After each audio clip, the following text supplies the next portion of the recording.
Hello बच्चों, कैसे हैं सभी लोगों की तैयारी अच्छी चल रही है। बच्चों, प्रैक्टिस सेट नंबर 13 के आप लोगों ने इंपॉर्टेंट क्वेश्चंस तैयार कर लिए होंगे जो आपके एग्जाम के लिए बहुत इंपॉर्टेंट हैं। इसी श्रृंखला में आज हम लोग प्रैक्टिस सेट नंबर 14 लेकर के आए हैं, जिसमें कुछ इंपॉर्टेंट क्वेश्चंस फिजिक्स के दिए गए हैं। इनको आप लोग अच्छी तरह तैयार करें और अपनी तैयारी को और भी अच्छा करें। तो सभी लोग साथ साथ क्वेश्चन को ट्राई करेंगे। पहला क्वेश्चन देखिए बच्चों, एक अर्धचालक को T1 केल्विन से T2 केल्विन तक ठंडा किया जाता है। A semiconductor is cooled from T1 kelvin to T2 kelvin, तो इसका प्रतिरोध होगा देन इट्स रेजिस्टेंस इज, पहला ऑप्शन घटता है डिक्रीजेस, दूसरा ऑप्शन बढ़ता है इंक्रीजेस, तीसरा ऑप्शन पहले बढ़ता है तब घटता है, first increases then decreases, and fourth option none of them, अर्थात इनमें से कोई नहीं। ठीक है बच्चों, तो क्या है सेमीकंडक्टर? सब लोग आंसर दें, इसका क्या होगा? कमेंट सेक्शन में आंसर लिखते जाएं। पहले क्वेश्चन नंबर लिखें फर्स्ट, आगे डैश करके आंसर लिखें, इसको आ गया हो। बाकी बच्चे ध्यान से समझें, बहुत इंपॉर्टेंट कॉन्सेप्ट है। जो अर्धचालक होते हैं अर्थात सेमीकंडक्टर्स, इनके लिए टेम्परेचर कोफिशिएंट ऑफ रेजिस्टेंस अर्थात प्रतिरोध ताप गुणांक temperature coefficient of resistance alpha की वैल्यू नेगेटिव होती है। ठीक है, ये सभी को लर्न होना चाहिए कि जितने भी सेमीकंडक्टर होते हैं, जर्मेनियम, सिलिकॉन आदि कोई भी सेमीकंडक्टर हो, उसके लिए अल्फा की वैल्यू क्या होती है? माइनस में। और हम लोग रेजिस्टेंस का फार्मूला क्या जानते हैं? RT is equal to R0 1 plus alpha T. This is the basic formula of resistance. प्रतिरोध का ये सामान्य सूत्र है। But in the case of semiconductor alpha की वैल्यू क्या होती है? नेगेटिव। और जब अल्फा की वैल्यू नेगेटिव होगी तो इसी फार्मूले को हम लोग क्या लिखेंगे? RT is equal to R0 1 minus alpha T. Formula सभी को समझ में आ गया? RT is equal to R0 1 minus alpha T. इस फार्मूले से हमको क्या पता चला कि टेम्परेचर जितना ज्यादा होगा रेजिस्टेंस उतना कम होगा, और टेम्परेचर जितना कम होगा रेजिस्टेंस उतना ज्यादा होगा। ठीक है बच्चों, तो टेम्परेचर ज्यादा होने का मतलब मटेरियल को गर्म किया गया, और टेम्परेचर को कम होने का मतलब मटेरियल को ठंडा किया गया। तो अपने क्वेश्चन में क्या कह रहा है? सेमीकंडक्टर को ठंडा किया जाता है, बिकम कूल। इसका मतलब सेमीकंडक्टर के टेम्परेचर को कम किया जाता है, और अगर टेम्परेचर इसका कम होगा तो इसका रेजिस्टेंस अर्थात इसका प्रतिरोध बढ़ेगा। तो क्वेश्चन का सही आंसर क्या है कि सेमीकंडक्टर को T1 केल्विन से T2 केल्विन तक ठंडा करने पर टेम्परेचर कम होगा, और टेम्परेचर अगर कम होगा तो रेजिस्टेंस इंक्रीज करेगा, रेजिस्टेंस बढ़ेगा। That means option number B is correct. सभी को समझ में आ गया? तो इसको आप पॉइंट बना के कहीं नोट कर लें कि अर्धचालक को ठंडा करने पर व्हेन सेमीकंडक्टर बिकम कूल्ड, इसका ताप गिरता है, इट्स टेम्परेचर डिक्रीजेस, और इसका प्रतिरोध बढ़ता है, इट्स रेजिस्टेंस इंक्रीजेस। नोट कर लें जल्दी से। नेक्स्ट क्वेश्चन बच्चों ध्यान दें, क्वेश्चन नंबर 2। बामर श्रेणी की न्यूनतम और अधिकतम तरंग दैर्ध्यों का अनुपात होगा the ratio of minimum to maximum wavelength of Balmer series will be. Solve करें सभी लोग। बामर सीरीज याद है ना सभी लोगों को? जो बामर सीरीज होती थी उसकी वेवलेंथ का formula 1 upon lambda is equal to R 1 upon 2 square minus 1 upon N2 square. बच्चों ये फार्मूला होता है बामर सीरीज का।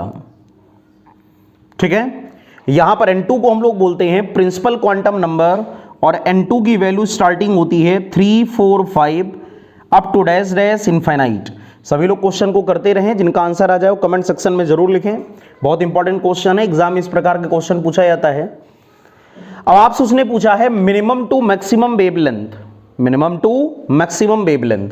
तो सबसे पहले आप लोग बात करोगे अधिकतम तरंग दैर्ध्य के लिए, for maximum wavelength 1 upon lambda max is equal to R। R को सभी लोगों को याद होगा, R को बोलते थे रिडबर्ग कांस्टेंट, और 1 upon 2 square minus 1 upon 3 square.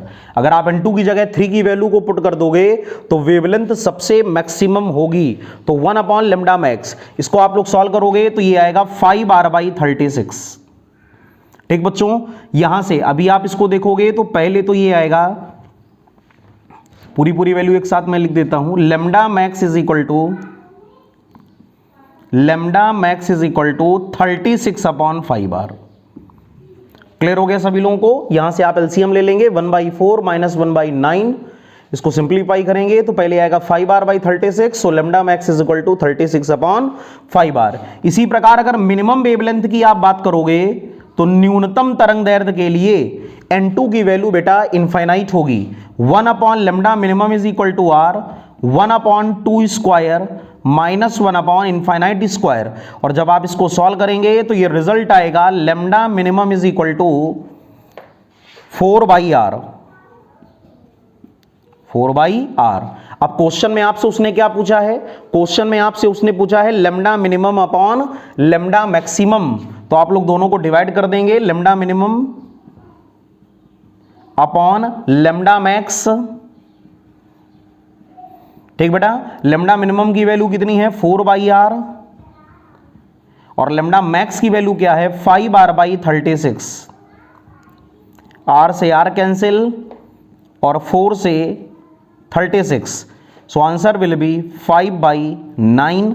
Lambda minimum और लेमडा मैक्स का जो रेशियो होगा वो 5/9 होगा। इस आधार पर हम लोग कह सकते हैं कि option number A is correct. सभी को समझ में आ गया फार्मूला? आपको सीरीज सारी लर्न करके एग्जाम में जानी है, Lyman series, बामर series, Paschen series, Brackett series और फुंड सीरीज, सबके वेवलेंथ के फार्मूले आप अच्छी तरह तैयार कर लेंगे। ठीक है बेटा, तो इस प्रकार हम लोगों ने बामर सीरीज की मिनिमम और मैक्सिमम वेवलेंथ का रेशियो निकाल दिया। ठीक है, ये बात आपको जरूर याद होना चाहिए। पहले तो फार्मूला और मिनिमम वेवलेंथ के लिए आर की जो N2 होता है उसको इनफाइनाइट रखा जाता है, और मैक्सिमम वेवलेंथ के लिए N2 की वैल्यू को पहली कक्ष संख्या फर्स्ट ऑर्बिट में पुट किया जाता है। नोट कर लें सभी लोग, बहुत इंपॉर्टेंट क्वेश्चंस हैं, आप लोग इनको जरूर लगाते रहें और एग्जाम की तैयारी को मन लगा करके सभी लोग करते रहें। बच्चों, जो भी शॉर्ट वीडियोस चैनल में अपलोड किए जा रहे हैं उनमें भी कुछ वन लाइनर, कुछ की पॉइंट्स और कुछ शॉर्ट क्वेश्चंस हैं, उनको मैं प्रिपेयर करवा रहा हूं पर डे, एवरी डे उसमें एक वीडियो अपलोड करता हूं, इसीलिए जिससे आपकी तैयारी और अच्छी हो। तो सभी लोग उन क्वेश्चंस को भी रिवाइज करते रहें, 1 मिनट से भी कम समय लगता है उन क्वेश्चंस को पढ़ने में, उनको पढ़ते रहें और उसके बाद में उसके नोट्स भी बनाते रहें। आप जितने ज़्यादा समय दे करके ऐसे क्वेश्चंस को तैयार कर लोगे, आपकी तैयारी उतनी ही अच्छी होगी। ठीक है बच्चों, नोट कर लें क्वेश्चन नंबर 2। क्वेश्चन समझ में आया हो तो वीडियो को लाइक करें, शेयर करें, और जो नए बच्चे हैं जिन्होंने चैनल को सब्सक्राइब नहीं किया वो चैनल को सब्सक्राइब भी करें। क्वेश्चन नंबर 3 बच्चों ध्यान दें, एक ट्रांजिस्टर में alpha is equal to 0.9, alpha याद है सभी को, अल्फा को धारा लाभ बोला जाता है, करंट गेन, लेकिन कब? जब ट्रांजिस्टर को कॉमन बेस कॉन्फ़िगरेशन में जोड़ा गया हो। अगर किसी ट्रांजिस्टर को उभयनिष्ठ आधार विन्यास में जोड़ा जाता है तो वहां पे धारा लाभ क्या होता है? अल्फा, और उभयनिष्ठ उत्सर्जक विन्यास में बीटा। तो वही क्वेश्चन कह रहा है कि कॉमन बेस में अल्फा की वैल्यू 0.9 है, तो कॉमन इमिटर में बीटा की वैल्यू क्या होगी? बहुत इंपॉर्टेंट फार्मूला, लर्न भी होगा आप लोगों को। बीटा इज इक्वल टू क्या होता है बच्चों? Alpha upon 1 minus alpha. आप अल्फा की वैल्यू क्या रखोगे? 0.9 अपॉन 1 माइनस 0.9, तो अल्फा अपॉन 1.9 इसकी वैल्यू आएगी 9। ठीक है, अल्फा अपॉन 1 माइनस अल्फा जब आप सिंप्लीफाई करोगे तो वैल्यू आएगी 9, that means option number D is correct. Note कर लें सभी लोग, फार्मूला सभी को समझ में आ गया, beta is equal to alpha upon 1 minus alpha, लिख लें। नेक्स्ट क्वेश्चन बच्चों ध्यान दें, क्वेश्चन नंबर 4, बाइनरी संख्या पद्धति में 100 और 1011 का योग है। बाइनरी नंबर सिस्टम जानते हो ना, 2 प्रकार के नंबर सिस्टम होते हैं, डेसिमल नंबर सिस्टम और बाइनरी नंबर सिस्टम। तो ये क्वेश्चन किसका है? बाइनरी का। इसमें हमको किसको ऐड करना है? 100 और 1011। यहां पर हम लोगों ने लिखा 100, इसको लिखने का तरीका होता है ऐसे, बेस 2 प्लस 1011 बेस 2। इसका आंसर हमको चाहिए, कैसे ऐड करोगे? 100 उसके बाद 1011, तो 1101 1011 01 1 01 1 101, और ये 1 अकेला है तो 1। इसका मतलब इसका पूरा कंप्लीट आंसर क्या आया? 4 times 1 base 2। So option number D is correct. सभी को एडिशन समझ में आ गया कैसे जोड़ा जाता है? 0 1 कितना होता है 1, रूल्स याद रखा करो, 0 + 1 = 1, 1 + 0 = 1, 1 + 1 = 10। बस ये आपको ध्यान रखना है कि 1 + 1 अगर कहीं पर आए तो उसको 10 लिखा जाता है, ठीक है ना, अन्यथा आपका आंसर ऐसा ही होगा। तो सीधे सीधे रिजल्ट क्या आया 1 1 1 1 base 2, that means option number D is correct. कर लें क्वेश्चन।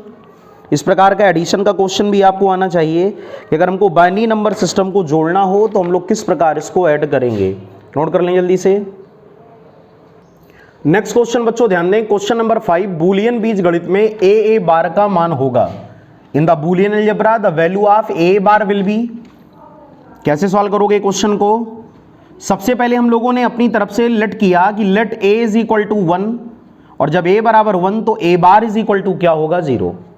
ठीक है, ऐसे क्वेश्चन का तरीका जिन बच्चों को ना आता हो वो लोग ध्यान से समझें।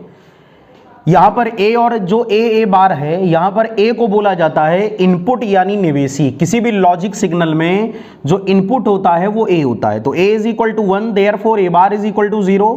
अब यहां पर अगर हम लोग वैल्यू को रखें a बार, तो a की वैल्यू क्या रखोगे 1, a बार की वैल्यू 0, और 1 0 का आंसर क्या आता है बच्चों 0, 1 0 = 0, that means option number A is correct. सभी को तरीका समझ में आ गया? तो बिल्कुल छोटी सी प्रॉब्लम थी लेकिन एग्जाम के लिए बहुत इंपॉर्टेंट है। क्वेश्चन में कह रहा था a बार का मान होगा। क्वेश्चन नंबर 6, किसी तारे में ऊर्जा का मुख्य कारण क्या है? किसी तारे में ऊर्जा का मुख्य कारण क्या है? The main source of energy in any star. तो इसका आंसर क्या होगा? बिल्कुल सिंपल क्वेश्चन है, option number B, that means fusion. जो संलयन की अभिक्रिया होती है जिसको फ्यूजन कहते हो, ये ऊर्जा का प्रमुख कारण होता है। ठीक है, सभी को क्वेश्चन समझ में आ रहे हैं? कमेंट जरूर करें आप लोग कि क्वेश्चन कैसे हैं, जल्दी से नोट कर लें। क्वेश्चन नंबर 7 बच्चों ध्यान से समझें, दिए गए परिपथ का बूलियन व्यंजक होगा, इसको बोलते हो बूलियन एक्सप्रेशन। हमारे पास एक लॉजिक गेट दिया है, उसने आंसर में आपसे पूछा है कि आप आउटपुट y को बताएं। पहला आंसर है y = a + b, दूसरा y = a बार + b, तीसरा y = a + b बार, और चौथा y = a + b का होल बार। कैसे क्वेश्चन सॉल्व होगा? ये कौन सा लॉजिक गेट है बच्चों? इस लॉजिक गेट को हम लोग बोलते हैं ऑर गेट। ठीक है, और सभी लोग जानते हो ऑर गेट का फार्मूला होता है y = a और b, और को प्लस साइन से रिप्रेजेंट किया जाता है। यहां पर a और b क्या होते हैं? इनपुट, इनको निवेशी बोला जाता है। a, b both are inputs, इनको निवेशी सिग्नल कहते हो। अब अपने वाले क्वेश्चन में देखो, पहला इनपुट है a और दूसरा है b, लेकिन b इनपुट सिग्नल और गेट में जाने से पहले नॉट गेट से पास होता है। ये कौन सा लॉजिक गेट है? Not gate. This is the not gate. और जब ये नॉट गेट से पार होगा तो नॉट गेट का जो आउटपुट आएगा वो आएगा बी बार। इसका मतलब जो पहला इनपुट है वो है ए और दूसरा जो इनपुट है वो है बी बार। और जब ये दोनों एंड गेट में, सॉरी और गेट में इनपुट होंगे, ठीक है बेटा, ये और गेट है, ये सभी को बी बार समझ में आ गया। बी का जब नॉट गेट से आउटपुट लोगे तो बी बार आएगा, और ए तो डायरेक्ट है और गेट में, दिस इज द और गेट। ठीक है, तो और गेट में जब ये दोनों इनपुट जाएंगे और गेट में, तो और गेट का जो आउटपुट आएगा वो y = क्या होता है? a + b, but in this case a तो a होगा, लेकिन b की जगह क्या लिखोगे? b बार। तो क्वेश्चन का सही आंसर क्या आएगा? y = a + b bar, y = a + b bar, that means option number c is correct. सभी को आंसर समझ में आ गया? ये कितने लॉजिक गेट इसमें लगे हैं? 2, पहला और गेट और ये वाला कौन सा? Not gate. नॉट गेट का आउटपुट क्या होता है? b बार, और ये है a, और a और b बार जब और गेट में जाएंगे तो आंसर क्या आएगा? a + b बार। ठीक है, नोट कर लें क्वेश्चन को। क्वेश्चन नंबर 8 ध्यान से पढ़ें, 7 समरूप आवेश प्रत्येक स्मॉल q है। टॉपिक का नाम इलेक्ट्रिक फील्ड। 0.1 मीटर भुजा वाले घनाकार बर्तन के शीर्षों पर रखे हैं। घन के केंद्र पर वैद्युत क्षेत्र का मान होगा। सवाल आपको समझ में आ गया? क्या क्वेश्चन कह रहा है? 7 similar charges each of small q are kept at corners of a cube of side 0.1 meter. Then find net electric field at center of the cube will be. सवाल बच्चों समझ में आ गया? 7 समरूप आवेश हैं, प्रत्येक स्मॉल क्यू है, 0.1 मीटर भुजा वाले क्यूबिकल बर्तन के कॉर्नर पर हैं। कह रहा है इसके सेंटर पे इलेक्ट्रिक फील्ड का मान बताओ। ठीक है, कैसे क्वेश्चन को लगाना है, सभी लोग जल्दी से ट्राई करें। ट्राई कर लिया बच्चों? जो भी आंसर आया हो कमेंट सेक्शन में जरूर लिखें। 7 चार्जेस हैं, क्यूब के कॉर्नर पर रखे हुए हैं। सबसे पहले आप लोग ये पता करें हर एक चार्ज की सेंटर से दूरी क्या होगी। याद है, प्रत्येक आवेश की घन में क्यूब में हर एक चार्ज की सेंटर से दूरी क्या होती है?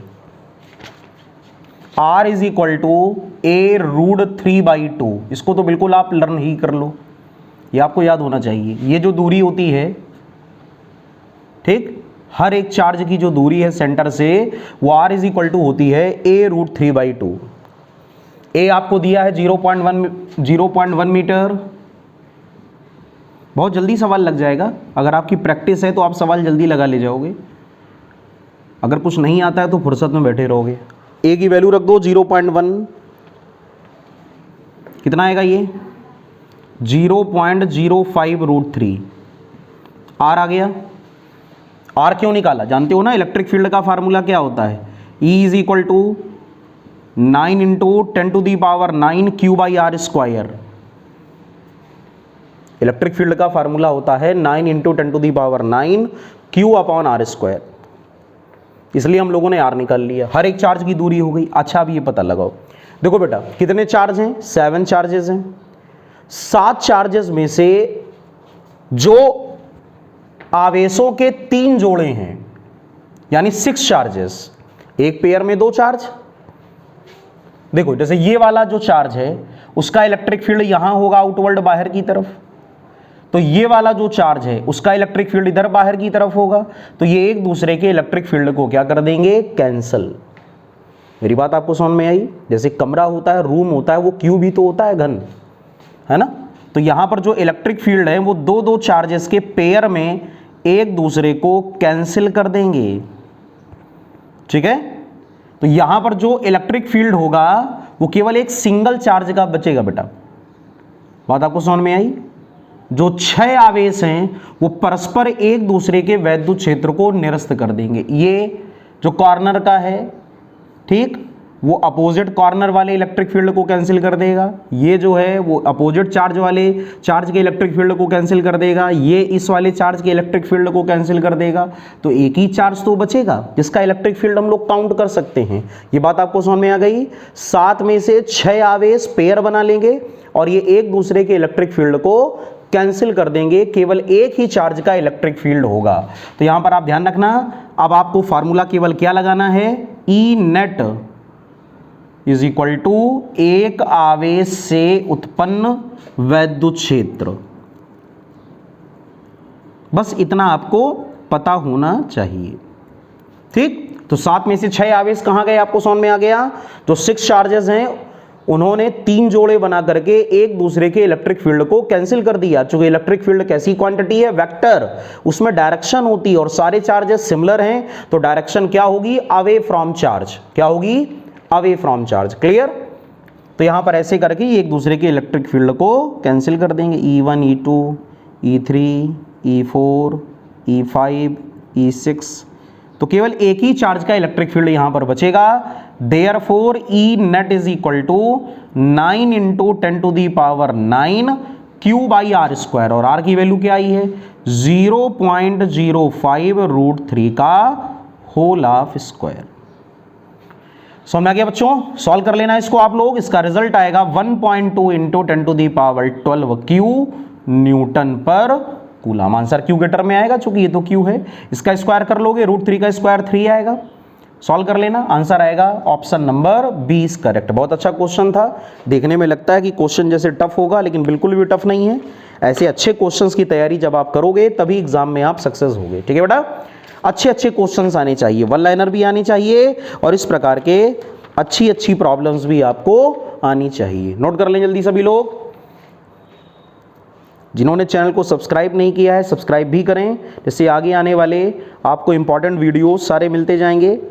इसके लिए बेल आइकन को भी आप प्रेस कर दें, ऑल नोटिफिकेशंस आप पर आपको मिलेंगे, और जो शॉर्ट वीडियोस हैं उनसे भी आप लोग नोट्स जरूर बनाएं।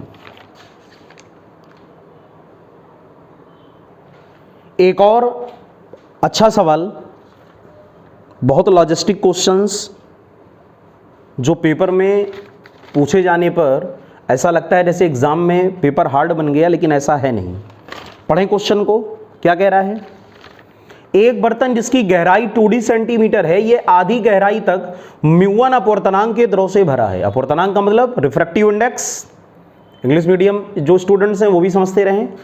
और रिमेनिंग हाफ डेप्थ, आधी गहराई तक ये म्यू2 रिफ्रैक्टिव इंडेक्स से भरा है। वर्टिकली देखे जाने पर बर्तन की एपरेंट डेप्थ यानी आभासी गहराई क्या होगी। टॉपिक का नाम ऑप्टिक्स, रे ऑप्टिक्स, रिफ्रैक्शन यानी अपवर्तन, आभासी गहराई और वास्तविक गहराई। सॉल्व करें बच्चों क्वेश्चन, बहुत अच्छा क्वेश्चन है, प्यारा क्वेश्चन है, इंपॉर्टेंट है। फिगर आपके सामने बना हुआ है, टोटल डेप्थ है 2D, ये म्यू1 और ये म्यू2।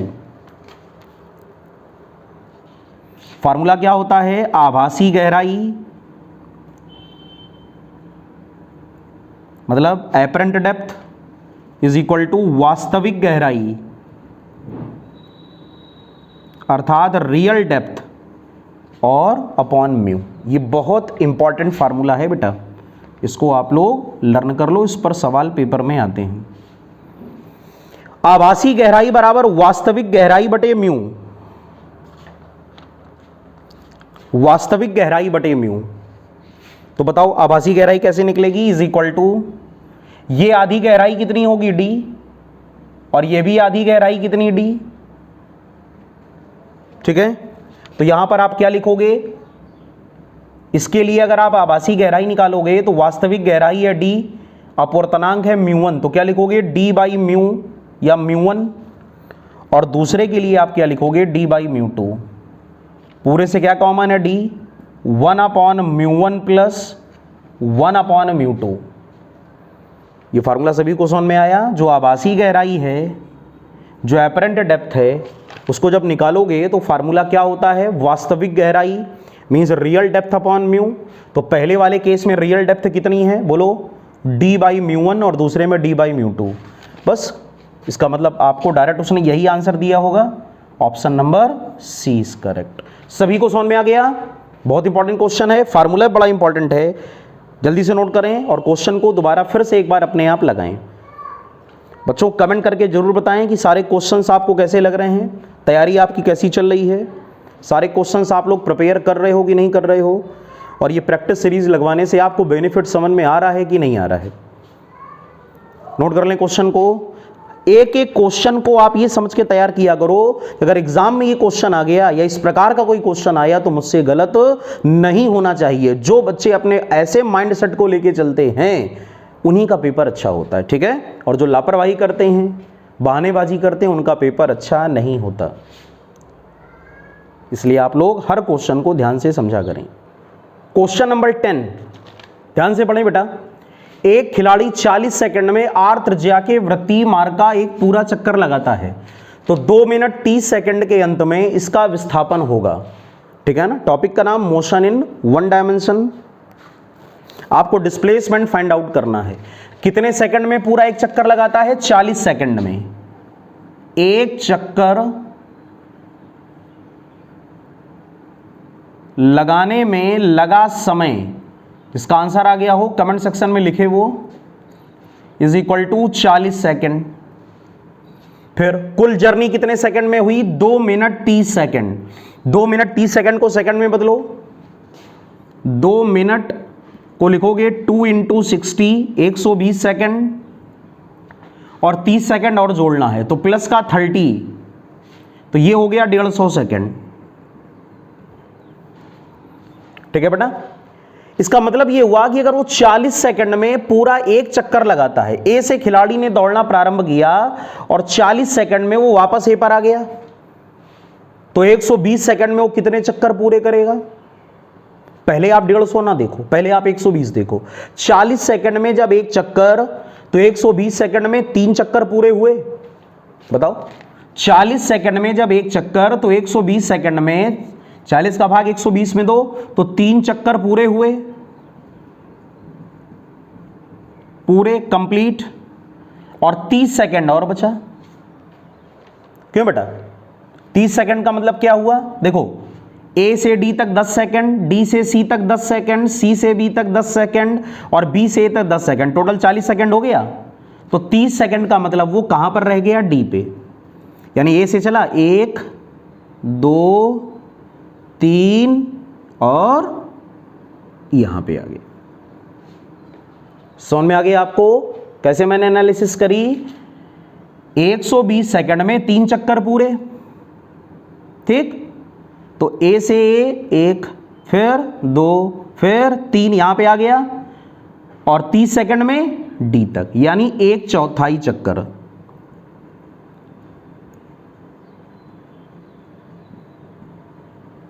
यह बात हमको पता चल गई कि 2 मिनट 30 सेकंड में उसने 3 चक्कर पूरे लगाए और 1/4 चक्कर लगाया, यानी वो डी पे आ गया।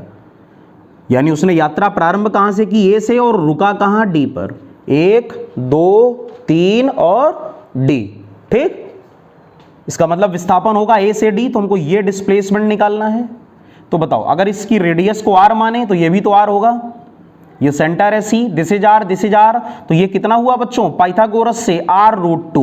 तो कहने का मतलब जो विस्थापन होगा S vector is equal to √r² + r²। इसलिए क्वेश्चन का सही आंसर क्या आया, r√2। That means option number D is correct. सभी को समझ में आ गया सवाल। बहुत अच्छा क्वेश्चन है, बहुत इंपॉर्टेंट क्वेश्चन। सिंपल तो क्वेश्चन लगा ही ले जाते हो, है ना, लेकिन इस प्रकार के लॉजिक वाले क्वेश्चन भी आपको आने चाहिए। ठीक है बेटा, तो सभी लोग नोट कर लें आज के क्वेश्चन। उम्मीद है कि आपको अच्छे लगे होंगे। प्रैक्टिस सेट नंबर 14 के क्वेश्चन बहुत इंपॉर्टेंट है आपके लिए। ऐसे क्वेश्चंस की आप लोग लगातार तैयारी करते रहें, थोड़े अच्छे क्वेश्चन पढ़ा करो, जिससे एग्जाम में अगर पेपर स्टैंडर्ड बने तो भी हम कर पाएं। तो सिंपल तो करना ही है, अच्छे क्वेश्चंस भी हम लोगों को करना है, जिससे हर प्रकार से हमारी तैयारी बेहतरीन रहे। ठीक है बच्चों, तो आप कमेंट करके जरूर बताएं कि आपको प्रैक्टिस सेट कैसा लगा, तैयारी आपकी कैसी चल रही है, जिससे आगे भी हम लोग इसी प्रकार के अच्छे प्रैक्टिस सेट लेकर आपके लिए आते रहें और आपकी तैयारी बहुत खूबसूरत ढंग से आगे की ओर बढ़ती रहे। तो जिन बच्चों ने चैनल को सब्सक्राइब नहीं किया है वो चैनल को सब्सक्राइब कर लें और बाकी सभी लोग लाइक करें, शेयर करें, जिससे अन्य दोस्तों का भी आपके फ़ायदा हो, जो आपके मिलने जुलने वाले बच्चे हैं उनका भी फ़ायदा हो। आप लोग उनको शेयर करें और उनको भी बताएं चैनल के बारे में और अपनी तैयारी को अच्छी तरह करते रहें। तो ठीक है, नेक्स्ट अगला जो प्रैक्टिस सेट नंबर 15 आएगा उसको लेकर हम लोग जल्दी उपस्थित होंगे। तब तक आप लोग अपनी तैयारी को मन लगाकर ही करते रहें, सुरक्षित रहें, घर में रहें, उचित दूरी बनाकर रखें, हाथों को सैनिटाइज करते रहें, मुंह में मास्क जरूर लगाएं और व्यर्थ में घर से बाहर ना निकलें, घर में बैठ करके एग्जाम की अच्छी तैयारी करें। तो बच्चों, नेक्स्ट वीडियो में आपसे फिर से मुलाकात होगी। तब तक के लिए जय हिंद, जय भारत।